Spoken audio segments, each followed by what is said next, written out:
Hey everyone, thank you again for tuning into my channel here. Look, I have decided that I actually am today going to talk about something that, well, hopefully it's going to kind of make you scratch your head a little bit, and I would challenge all of you.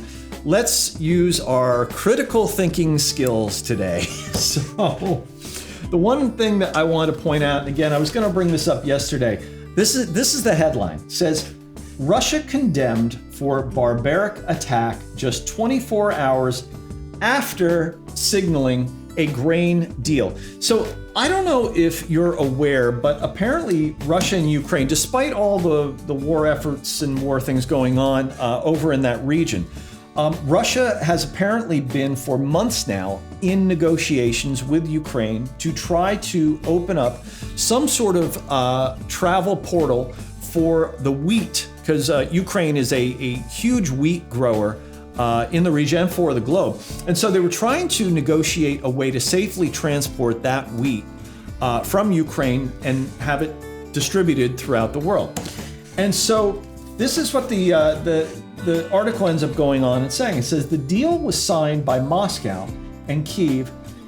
This deal was hailed as a diplomatic breakthrough, and this would help curb soaring global food prices, as Russia had promised not to target points when grain ships were in transit. Hey, that's fantastic. And that was what they concluded with the deal.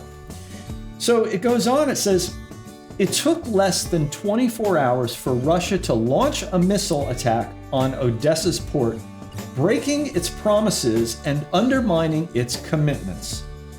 Boy, that seems a little bit odd to me. And the reason why I say that is because, okay, you've worked for months on a deal. And okay, you finally come to the conclusion after all this good hard work that, yep, we're going to go through, we're going to open this all up. Why would you then, therefore, the very next day, bomb it? Now, to me, that makes absolutely no sense. And I hope it makes no sense to you folks as well. I smell something very fishy here. And just to kind of add to that idea here, it says Turkey's defense minister said that Russian officials told this minister that Moscow had nothing to do with the strikes. So, okay, you've got one person pointing, Russia, why did you do this? We worked on this deal. And the other one, Russia, saying, wasn't us. What are you talking about? I don't know. All I know is I see this and boy, it stinks. It's absolutely just horrible. I don't get it. However, okay, let's think about this. Why would this sort of thing happen? Well, let's just say that Russia is not exactly the bad country that this is being portrayed in the news.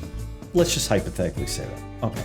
Then wouldn't it make sense if there was another entity that, let's just say, disturbed that whole deal and then just pointed the finger at Russia? See, now, to me, that makes sense. Now, I think I know who it is. I'm not going to say who it is. You need to do your own research on who I think that is.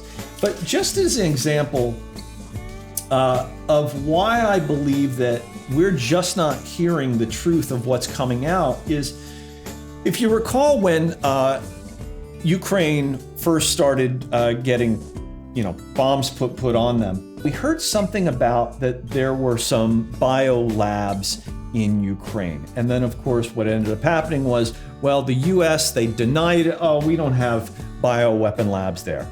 And then Putin came in and said, well, that's funny because we found and captured the bioweapons labs.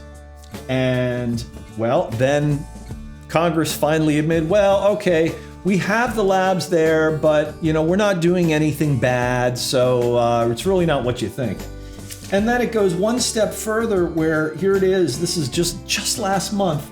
This is from the Gateway Pundit. U.S. Department of Defense finally comes clean. They admit that that there are indeed 46 U.S. military-funded biolabs in Ukraine. What is going on? there's no labs. Okay, well, there's some labs there, but they're not that bad. And yeah, okay, well, we're funding 46 of them. Oh, folks, wake up. If anything, this has got to be an example that what you're seeing on television right now is probably not the truth. Look, in Matthew 24, Jesus said that they asked Jesus, what does the time of the end look like? And the number one thing that Jesus said that we would all see is deception. And let me tell you, we are definitely all seeing that now. So use your critical thinking skills, question everything. That's all I'm saying. Is I'm not saying I'm right, but what I am saying is anything and everything, question. And at the end of the day, Jesus really is your only hope. So that's my word today. Thank you again for tuning in. And look, like and subscribe.